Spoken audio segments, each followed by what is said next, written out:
مریض کے لیے روزہ چھوڑنے کی اجازت دی گئی ہے۔ تیسرا، رب کریم نے فرمایا کہ وہ تم پر آسانی کا ارادہ فرماتا ہے، دشواری کا ارادہ نہیں فرماتا۔ یہاں رب کریم کا بندوں پر کرم اور فضل کا بیان ہے کہ اس نے تمام معاملات میں، تمام احکام میں بندوں کے لیے آسانی ہی عطا فرمائی ہے، دشواری و مشکل نہیں ہے۔ لاسٹ معلوم ہوا کہ روزے اگر اس حالت میں ادا نہیں کیے ہیں تو ان کی قضا کرنا فرض ہوگا۔ اب حالت شرعی سفر اور حالت مرض کی تفصیل جانیں گے۔ شرعی سفر میں شرعی مسافر کے لیے اجازت ہے کہ وہ روزہ چھوڑ سکتا ہے، بعد میں قضا کرنا اس پر فرض ہوگا، لیکن اس کے لیے بہتر ہے کہ وہ روزہ رکھ لے، جیسا کہ سورہ بقرہ کے دیگر مقام پر اللہ تبارک و تعالیٰ نے ارشاد فرمایا وَأَن تَصُومُوا خَيْرٌ لَكُمْ إِن كُنتُمْ تَعْلَمُونَ، یعنی اے مسافرو، اگر تمہیں علم ہو تو تمہارا روزہ رکھ لینا تمہارے حق میں بہتر ہے۔ البتہ یہ کہ چونکہ اس کے لیے رخصت اور اجازت بھی دی گئی ہے، روزہ چھوڑتا ہے تو گناہگار نہیں ہوگا، کرنا فرض ہوگا، اور روزہ رکھ لیتا ہے تو یہ اس کے لیے بہتر اور باعث فضیلت ہے۔ اب سیکنڈ پر آ جائے مریض کے لیے۔ یاد رکھیں ہر مرض میں روزہ چھوڑنے کی اجازت نہیں ہے، فقط اسی مرض میں روزہ چھوڑنے کی اجازت ہے کہ جس میں مریض کو، بیمار کو یہ غالب گمان ہو، صحیح اندیشہ ہو کہ میں روزہ رکھوں گا تو میری بیماری میں اضافہ ہوگا یا ناقابل برداشت تکلیف پیدا ہو جائے، تب ہی وہ روزہ چھوڑ سکتا ہے۔ یاد رکھیں یہ غالب گمان فقط 3 صورتوں میں ہی حاصل ہوگا۔ 3 صورتوں میں سے اگر کوئی ایک صورت پائی گئی تو غالب گمان مانا جائے گا۔ پہلی یہ کہ موجودہ مشاہدہ، پریزنٹ کنڈیشن اس کی ایسی ہے کہ روزہ رکھا تو طبیعت بہت زیادہ خراب ہو گئی، روزہ پورا کرنا ممکن نہ رہا، تو ایسی کنڈیشن میں وہ آئندہ روزے چھوڑ سکتا ہے۔ دوسرا یہ کہ یا تو اس کا سابقہ تجربہ ہو، پریویس ایکسپیرینس ہو کہ ایسی ہی حالت، ایسی ہی طبیعت و کنڈیشن میری پچھلے سال بھی تھی، میں نے روزہ رکھا تو میری طبیعت اور بیماری میں طبیعت بگڑ گئی، بیماری میں اضافہ ہوا، تو وہ سابقہ تجربہ، پچھلا ایکسپیرینس اس کا آج بھی روزہ چھوڑنے کی دلیل اور ثبوت بنے گا۔ یا پھر ماہر مسلمان ڈاکٹر نے منع کر دیا ہو کہ آپ اس حالت میں روزہ نہیں رکھ سکتے کہ اگر آپ نے روزہ رکھا تو آپ کی بیماری میں اضافہ ہوگا، آپ کے لیے باعث نقصان و حرج ہوگا، تو اب ڈاکٹر کی رائے بھی اس کے لیے روزہ چھوڑنے کی اجازت و رخصت دے گی۔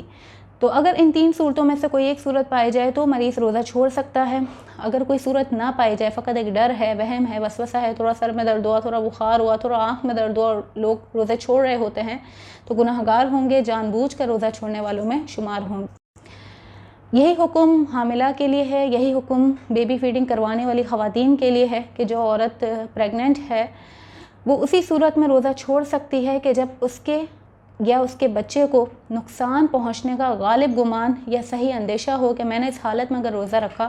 تو میری طبیعت بگڑ جائے گی، بہت زیادہ کمزور ہوں، بہت زیادہ نقاہت طاری ہے، یا بچے کو تکلیف پہنچے گی۔ تو اس میں بھی غالب گمان فقط 3 صورتوں میں ہی حاصل ہوگا کہ یا تو اس کی پریزنٹ کنڈیشن ایسی ہے کہ روزہ رکھا تو طبیعت بہت زیادہ خراب ہو گئی، یا سابقہ تجربہ کہ پہلے بھی ایسی ہی حالت تھی، روزہ رکھا تھا، طبیعت بہت بگڑ گئی تھی، یا بچے کو نقصان پہنچا تھا، یا ماہر مسلمان ڈاکٹر نے منع کر دیا ہو کہ آپ ایسی حالت میں روزہ نہیں رکھ سکتی، آپ کی صحت اس بات کی اجازت نہیں دیتی،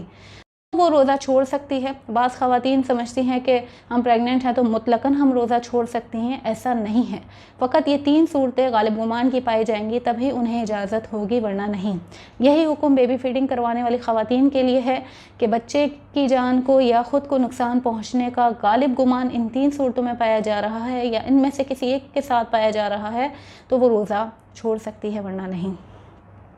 شرعی مسافر کا بھی مختصراً تعارف جان لیتے ہیں۔ شرعی مسافر سے مراد وہ شخص ہے کہ جو شہر کی حدود سے باہر نکل جائے اور کم از کم اور لگاتار 92 کلومیٹرز دور جانے کا ارادہ ہو، یا 92 کلومیٹر سے زیادہ دور جانے کا ارادہ ہو، تو ایسا شخص شرعی مسافر کہلاتا ہے اور اس کا یہ سفر شرعی سفر ہے۔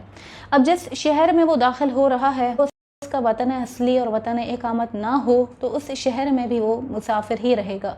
وطن اصلی سے مراد وہ وطن ہے کہ جہاں اس کی پیدائش ہوئی اور والدین کا گھر، آبائی گھر اب بھی موجود ہے،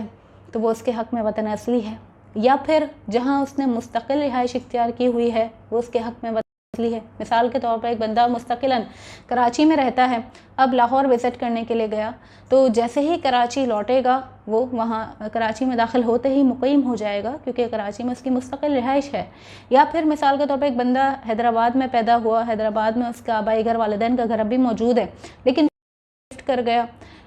تو اگرچہ کراچی میں مستقل رہائش ہے لیکن جیسے ہی وہ حیدرآباد آئے گا تو مقیم ہو جائے گا کیونکہ وہ اس کا آبائی وطن ہے۔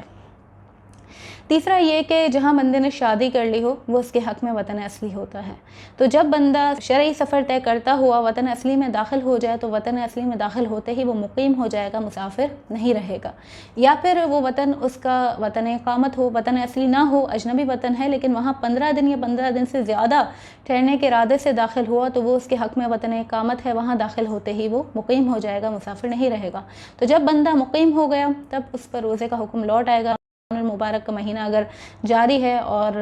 حالت اقامت میں آ چکا ہے, مقیم ہو چکا ہے, تو اب اسے روزے رکھنے ہوں گے. جب تک وہ مسافر ہے یا شرعی سفر طے کر رہا ہے تب تک وہ روزہ چھوڑ سکتا ہے.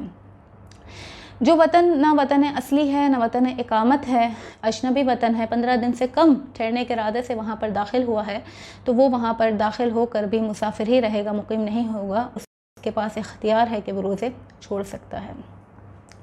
مزید اس ضمن میں یہ پوائنٹ بھی یاد رکھیں کہ جس بندے کو اپنے ہی وطن میں, وطن اصلی یا وطن اقامت میں سحری کا وقت مل گیا تو اسے اس دن کا روزہ رکھنا فرض ہوگا. جیسے اپنے ہی وطن میں سحری مل گئی, سحری وقت سحر گیا, تو اسے اس دن کا روزہ رکھنا فرض ہوگا. مثال کے طور پر ایک شخص نے دن میں سفر اختیار کرنا ہے, صبح صادق کے بعد سفر اختیار کرنا ہے, سحری کا وقت اسے اپنے وطن میں مل گیا تو اس دن کا روزہ رکھنا اس پر فرض ہوگا. مزید بھی ایسے آزار ہیں شریعت ایکسیپٹ کرتی ہے اور روزہ چھوڑنے کی اجازت دیتی ہے. اس میں ایک ہے بڑھاپا. اتنا زیادہ بڑھاپے کا غلبہ کہ جس میں بندہ بہت زیادہ کمزور ہو چکا ہے, بہت زیادہ نقاہت اس پر غالب ہے اور نہ تروایا گیا تو وہ ہلاک ہو جائے گا, اس کو شدید نقصان پہنچ جائے گا. تو ایسی صورتحال میں اس کا روزہ تروانا بھی شرعاً جائز ہے. تو یہ بندے کی کنڈیشن پر ڈیپینڈ کرتا ہے کہ واقعی اگر کوئی بندہ ہلاکت کے بہت زیادہ قریب ہو چکا ہے کسی بھی سبب سے, کسی بھی عذر کی وجہ سے, تو ایسی صورتحال میں ہلاکت سے بچنے کے لیے بھی اجازت ہوگی کہ روزہ توڑا یا چھوڑا جا سکتا ہے. پھر اس صورت میں بندہ گناہگار نہیں ہوگا. مزید حالت جہاد اس وقت روزہ چھوڑنے کے لیے اجازت ہے کہ جب بندے کا غالب گمان ہے کہ وہ اگر روزہ رکھ کے جہاد کرے گا تو ایسی صورت میں وہ کامیابی نہیں پا سکے گا یا جہاد کرنا اس کے لیے ممکن نہیں رہے گا. تو جیسے ہمارے فوجی حضرات جو سرحد پہ موجود ہیں, جہاد کا وقت ہے, اس وقت اگر وہ روزہ رکھ لیں گے تو ان کا غالب گمان ہے کہ کمزوری نقاہت اس قدر طاری ہو جائے گی کہ ہم لڑ نہیں پائیں گے, سرحد کی اپنے وطن کی حفاظت نہیں کر پائیں گے. تو حالت جہاد میں اگر واقعی بندے کی ایسی کنڈیشن اور ہو جاتی ہے عمومی طور پر, تو ایسی صورت میں اس کے لیے اجازت ہوگی, وہ روزہ چھوڑ سکتا ہے, بعد میں قضا کرنا فرض ہوگا. ہاں اگر کوئی جانتا ہے کہ میں روزہ رکھ کر بھی فریضہ جہاد ادا کر سکتا ہوں تو پھر وہ روزہ رکھیں گے. اسی طرح حالت اکراہ کے بارے میں آپ کو بیان کیا تھا کہ کسی دوسرے نے مجبور کر دیا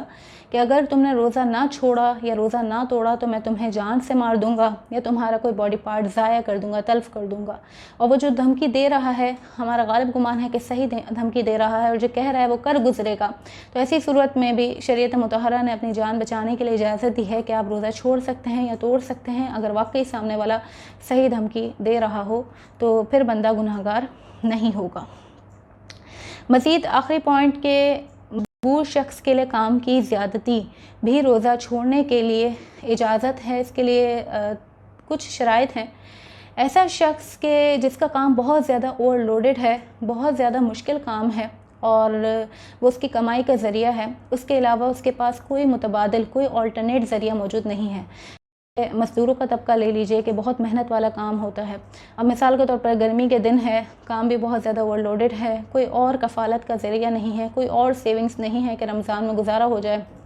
کسی اور طریقے سے گزارا نہیں ہو سکتا, فقط وہ ڈیوٹی سے ہی اس بندے کا گزارا ہوتا ہے. اب اس کے لیے مسئلہ یہ ہے کہ وہ ڈیوٹی پہ جاتا ہے تو حالت روزہ میں وہ کام نہیں کر پاتا, کام بہت زیادہ مشکل ہے, مزدوری والا کام ہے, شدید گرمی میں کنسٹرکشن کا کام اسے کرنا ہے, روزہ رکھ کے کر رہا ہے تو طبیعت بہت زیادہ خراب ہو رہی ہے یا بے ہوش ہو جاتا ہے یا روزہ پورا کرنا اس کے لیے ممکن نہیں رہتا. اور اگر کام پر نہیں جاتا تو گزارا نہیں ہو پاتا, کوئی اور کفالت کرنے والا, کوئی اور ذریعہ اس کے پاس موجود نہیں ہے. تو اگر واقعی کسی شخص کی ایسی صورتحال ہے کہ کام بھی بہت زیادہ سخت مشکل ہے, شدت والا ہے, کہ روزہ رکھ کے وہ کام پورا نہیں ہوتا, یا پھر یہ کہ اگر روزہ رکھ کر کام کی طرف جاتا ہے تو کام نہیں ہو پاتا اور گزارے کا کوئی اور ذریعہ نہیں ہے, تو مجبور شخص کے لیے کام کی ایسی زیادتی بھی روزہ چھوڑنے کے لیے شریعت نے اس کے لیے آسانی فرمائی ہے کہ چھوڑ سکتا ہے, لیکن بعد میں قضا کرنا اس پر فرض ہوگا۔ اب یہ بندے کی کنڈیشن پہ ڈیپینڈ کرتا ہے، جتنے بھی آپ کو صورتحال بیان کی گئی ہے یہ اصولی طور پر سمجھائی گئی ہے، لیکن ہر بندہ علماء کرام سے اپنی کنڈیشن کا حکم معلوم کرے، از خود وہ اپنے لیے احکام یا دیگر کے لیے فتوے دینا شروع نہ کرے، اسی میں اس کے لیے عافیت ہے۔ جن جن آزار کے پیش نظر آپ کو بیان کیا گیا کہ بندہ روزہ چھوڑ سکتا ہے، بعد میں اس کی قضا کرنا اس پر فرض ہوگا، قضا نہیں کرے گا تو گناہ گار ہوگا۔ ہاں اگر کوئی بندہ قضا کرنے پر قادر ہی نہیں ہے، جیسے بوڑھے شخص کی مثال دی گئی کہ اسے آئندہ زندگی سے کوئی امید نہیں ہے، ڈاکٹرز کہتے ہیں کہ اب آپ روزے نہیں رکھ پائیں گے، یا بیمار شخص ہے کہ آئندہ زندگی میں صحت ملنے کی کوئی امید نہیں ہے، بعض اوقات ڈاکٹرز کہہ دیتے ہیں کہ اب ان کی کنڈیشن ایسی ہے کہ امید نہیں ہے کہ صحت ملے، تو بہرحال یہ کہ جب واقعی کسی کی ایسی کنڈیشن ہو کہ وہ روزے کی قضا پر قادر نہیں ہے تو اس پر پھر حکم ہوگا کہ وہ اس روزے کا فدیہ ادا کر دے۔ روزے کا فدیہ ایک صدقہ فطر کی مقدار رقم ہے یا ایک صدقہ فطر کی مقدار ہے۔ ایک صدقہ فطر کی مقدار تقریباً 2 کلو گرام گندم کا آٹا یا اس کی قیمت ہے۔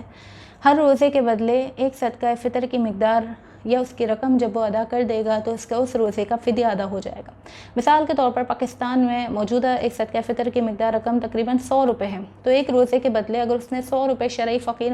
زکوٰۃ کو دے دیا تو اس کا ایک روزے کا فدیہ ادا ہو جائے گا۔ اب اگر اس نے 30 روزے ترک کیے ہیں، 30 روزے ان شرعی آزار کے پیش نظر چھوڑے ہیں، تو 30 کو اس صدقہ فطر مقدار رقم سے ملٹیپلائی کر لے، جیسے 100 روپے ہے تو 100 کو 30 سے ملٹیپلائی کرے تو 3000 تقریباً فدیہ بنے گا۔ 30 روزے کے بدلے اگر اس نے 3000 فدیہ ادا کر دیا، شرعی فقیر کو مستحق زکوٰۃ میں دے دیا، تو ایسی صورت میں اس کا روزے کا فدیہ ادا ہو جائے گا۔ اب اگر ایسا ہوا کہ اس نے فدیہ ادا کر دیا اور پھر اسے صحت مل گئی، وہ روزہ رکھنے پر قادر ہو گیا، تو اب اس پر روزے کی قضا کرنا فرض ہو جائے گا۔ اب قضا کرنا ہوگا، وہ جو اس نے رقم ادا کی تھی انشاءاللہ صدقہ نافلہ میں شمار ہو جائے گی، اس کا بھی اس کو ثواب مل جائے گا، لیکن جب قضا پر قادر ہو گیا تو اب قضا کرنا اس پر فرض ہوگا۔ مزید ہم جانیں گے کہ وہ کون سی صورتیں ہیں کہ جس میں روزے کی قضا کے ساتھ ساتھ کفارہ بھی لازم ہوتا ہے۔ یہ بھی بہت امپورٹنٹ ٹاپک ہے، لوگوں کو نہیں معلوم ہوتا اور بعض پر کفارہ لازم ہو جاتا ہے، وہ ادا نہیں کرتے، آخرت میں سخت پکڑ ہے۔ بہرحال یہ کہ اس کے لیے چند شرائط شریعت مطہرہ نے مقرر کی ہیں کہ اگر یہ تمام شرائط پائی جائیں گی تو بندے پر روزے کی قضا کے ساتھ ساتھ اس کا کفارہ بھی لازم ہوگا۔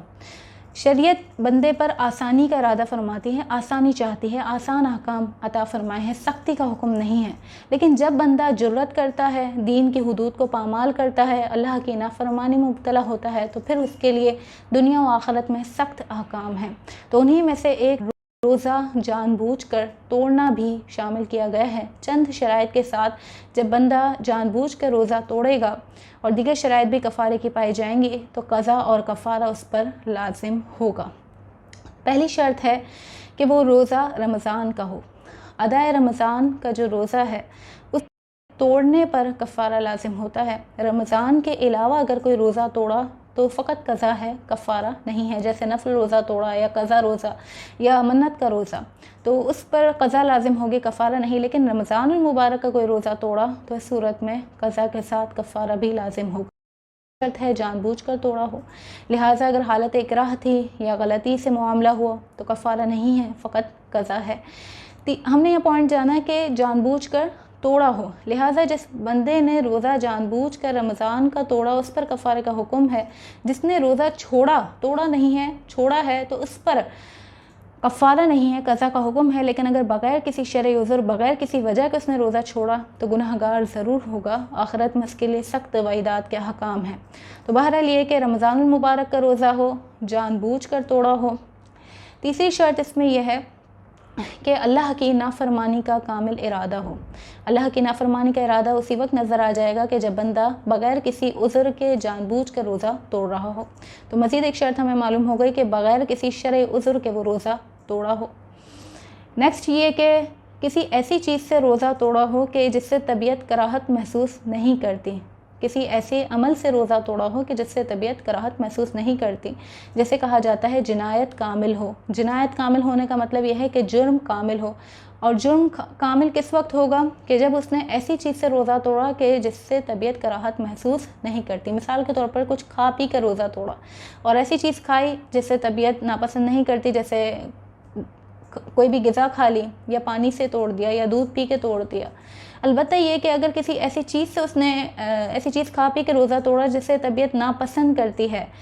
جیسے بہت زیادہ انڈے کے چھلکے کھا کے یا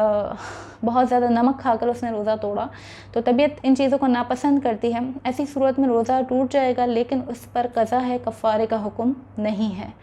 لیکن اگر کوئی اس کو اپنی عادت بنا لیتا ہے کہ چلو کفارہ تو لازم نہیں ہوگا تو ایسی چیز کھا کے توڑ لیتا ہوں جس سے طبیعت کراہت محسوس کرتی ہے، بعد میں اچھا کھا پی لوں گا، تو جب بندہ اس کو اپنی عادت میں شامل کرے گا، معاذ اللہ ان احکام کو مذاق بنائے گا، تو پھر ایسے شخص پر سختی کا حکم ہے اور پھر اس پر کفارہ زجرن لازم کیا جائے گا.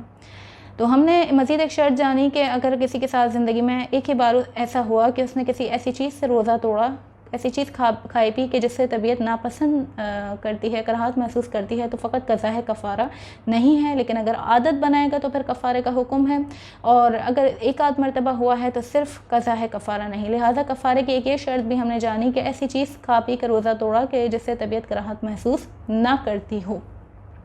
اسی طرح غسل واجب کرنے کے سلسلے میں کہ جس نے جان بوجھ کر اپنے اوپر جنایت کاملہ کے ساتھ غسل واجب کیا، یعنی جسمانی تعلق قائم کر لیا، جان بوجھ کر کیا، تو اس پر قضا اور کفارہ دونوں لازم ہوگا. ہاں اگر جنایت کامل نہیں تھی، جنایت ناقص تھی، یعنی معاذ اللہ اپنے ہاتھ سے اپنے اوپر غسل واجب کیا، تو گناہ گار ضرور ہوگا، لیکن اس پر قضا ہے، کفارہ نہیں ہے. وہی بات کہ اگر کوئی اس جنایت ناقص کو عادت بنا لے، عادتاً پھر ایسا کرے گا، تو پھر اس پر زجرن کفارے کا بھی حکم دیا جائے گا. ایک یہ شرط بھی ہے کہ روزے کی نیت اس نے رات میں کی ہو. رات میں نیت کا اصل وقت ہے، آپ کو بیان کیا گیا تھا کہ غروب آفتاب سے لے کر صبح صادق سے پہلے تک. تو اگر رات میں نیت کی ہے اور یہ دیگر تمام شرائط پائی گئیں تو اس پر کفارہ لازم ہوگا. لیکن اگر اس دن معاملہ کچھ یوں ہوا کہ رات میں نیت کرنے کا موقع نہیں ملا تھا، صبح صادق کے بعد اس نے نیت کی تھی، صبح نیت کی تھی اور پھر روزہ اس نے توڑ دیا، تو ایسی صورت میں قضا ہے، کفارہ نہیں ہے. مزید اس کی ایک شرط ہے کہ روزہ توڑنے کا کوئی شبہ پیدا نہ ہوا ہو. شبہ مینس کہ کسی کنفیوژن میں آ کر اس نے روزہ توڑ دیا، جیسے حدیث سننے میں کوئی مسئلہ سمجھنے میں اس سے غلطی ہو گئی، غلط فہمی میں آ کر اس نے روزہ توڑ دیا. تو کوئی حدیث سمجھنے میں غلطی ہوئی، کوئی مسئلہ سمجھنے میں غلطی ہوئی اور اس غلط فہمی میں اگر اس نے روزہ توڑا، کوئی اللہ کی نافرمانی کا ارادہ نہیں تھا، کنفیوژن کی وجہ سے توڑ دیا، تو غفلت پہ گناہ گار ہوگا، لا علمی پر گناہ گار ہوگا. اسے چاہیے تھا کہ درست مسئلہ پوچھ لے علماء کرام سے پھر آگے بڑھے، تو اس غفلت اور گمراہی پر اللہ کی بارگاہ میں توبہ کرے، لیکن اس پر پھر کفارے کا حکم نہیں ہے، کیونکہ اللہ کی نافرمانی کا کامل ارادہ نہیں ہے. ایک شبہ اور کنفیوژن کی وجہ سے اس سے یہ معاملہ سرزد ہوا. مزید ایک شرط یہ ہے کہ عالم کے کہنے پر نہ توڑا ہو، کسی قابل اعتماد مفتی صاحب کے کہنے پر نہ توڑا ہو. اگر کسی مفتی نے فتویٰ دیا اسے اور قابل اعتماد مفتی صاحب ہیں، مستند ہیں، ان کے فتوے پر اگر اس نے روزہ توڑا تو ایسی صورت میں بھی کفارہ نہیں ہے، فقط قضا ہے. تو یہ ان شرائط کے پیش نظر قضا کے ساتھ کفارہ لازم ہوگا. اس کا تھوڑا سا خلاصہ پھر سے سن لیتے ہیں کہ ادائے رمضان کا روزہ ہو، دوسرا یہ کہ جان بوجھ کر توڑا ہو، تیسرا یہ کہ جنایت کامل ہو، یعنی اگر کھا پی کر توڑا ہے تو ایسی چیز کھائی پی ہو جس سے طبیعت کراہت محسوس نہیں کرتی، ناپسند نہیں کرتی، اور غسل واجب کرنے کے سلسلے میں جنایت کاملہ جسمانی تعلق کے ذریعے ثابت ہوگی. تو اگر جنایت کامل ہے تو ایسی صورت میں کفارہ لازم ہوگا. اللہ کی نافرمانی کا ارادہ ہو، یعنی جان بوجھ کر ارادتاً توڑا ہے اور روزہ توڑنے کا کوئی شبہ پیدا نہیں ہوا تھا، کسی عالم صاحب کے کہنے پر نہیں توڑا تھا، تو جب یہ شرائط پائے جائیں گی تو ایسی صورت میں بندے پر قضا کے ساتھ ساتھ کفارہ بھی لازم ہوگا. روزے کا کفارہ یہ ہے کہ پہلے دور میں چونکہ غلام موجود تھے، ابتداء اسلام میں حکم تھا کہ غلام آزاد کرے، تو اب چونکہ غلام نہیں ہے تو غلام آزاد کرنے کا حکم بھی نہیں ہے. دوسری صورت یہ کہ 60 روزے لگاتار رکھنے ہوں گے. تو جس شخص نے یہ تمام شرائط کے ساتھ رمضان کا روزہ جان بوجھ کر توڑا تو اس پر کفارہ یہ لازم ہوگا کہ 60 روزے اس نے لگاتار رکھنے ہیں اور درمیان میں کوئی گیپ، کوئی ناگا نہیں آنا چاہیے، سوائے عورت کے کہ جسے حیض آ گیا. حالت حیض کا اس کا استثناء ہے کہ حالت حیض کے گیپ کی اسے اجازت ہے کہ حیض کے جو دن گزرے ہیں فقط اس گیپ پر سے اس کے کفارے پر کوئی فرق نہیں پڑے گا. لیکن اگر حالت حیض کے علاوہ دیگر کسی وجہ سے اس نے بھی گیپ کیا، ناگا کیا، تو اسے بھی شروع سے روزے رکھنے ہوں گے. تو 60 روزے لگاتار رکھنے ہیں، درمیان میں کوئی گیپ، کوئی ناگا نہیں ہونا چاہیے. اگر حیض کی حالت کے علاوہ عورت نے کوئی ناگا کیا یا مرد نے کسی بھی صورت میں کوئی ناگا یا گیپ کیا تو ایسی صورت میں سے دوبارہ روزے رکھنے ہوں گے۔ تو جو بندہ بھی روزہ رکھنے پر قادر ہے اس کے لیے یہی کفارہ ہے کہ 60 روزے کنٹینیوسلی لگاتار رکھنے ہیں۔ جو بندہ روزہ رکھنے پر قادر ہی نہیں ہے، نہ ہی آئندہ زندگی میں وہ روزہ رکھنے پر قادر ہوگا، وہی بات کہ بہت زیادہ بڑھاپا غالب ہے یا ایسی بیماری ہے کہ آئندہ زندگی میں صحت ملنے کی کوئی امید نہیں ہے، تو ایسے شخص کے لیے کفارہ یہ ہے کہ پھر وہ 60 مساکین کو پیٹ بھر کے 2 وقت کھانا کھلائے، اس کا کفارہ ادا ہوگا، ورنہ نہیں۔ کفارے کی ادائیگی کے ساتھ ساتھ ایک دن اس روزے کی قضا کرنا بھی فرض ہوگا اور اللہ کی بارگاہ میں توبہ کرنا بھی لازم ہوگا کہ اگر دنیا میں اس کفارے کی ادائیگی نہ کی، قضا ادا نہ کی، توبہ نہ کی، تو کل قیامت ایسی پکڑ ہوگی کہ جس کے عذاب اور جس کی سختی کا بندہ اندازہ نہیں کر سکتا، اور اللہ کے عذاب کوئی بندہ برداشت نہیں کر سکتا ہے۔ اللہ تبارک و تعالیٰ کی بارگاہ میں دعا ہے کہ جو ہم نے شرعی احکام سیکھے ان میں تمام قابل عمل باتوں پر عمل پیرا ہونے کی توفیق عطا فرمائے، ہمیں روزے کی حفاظت کرنے، اپنی تمام تر عبادات کی حفاظت کرنے، اللہ کی کامل طور پر اطاعت و فرما برداری کرنے کی توفیق عطا فرمائے۔ اگر ہم سے عبادات کے سلسلے میں کوئی غلطی، کوئی کوتاہی ہوئی ہے تو اللہ رب العزت ہمیں سچی توبہ بجلانے اور موت سے پہلے آخرت کی درست تیاری کرنے اور علم دین اچھے انداز میں سیکھنے کی توفیق اور سعادت عطا فرمائے۔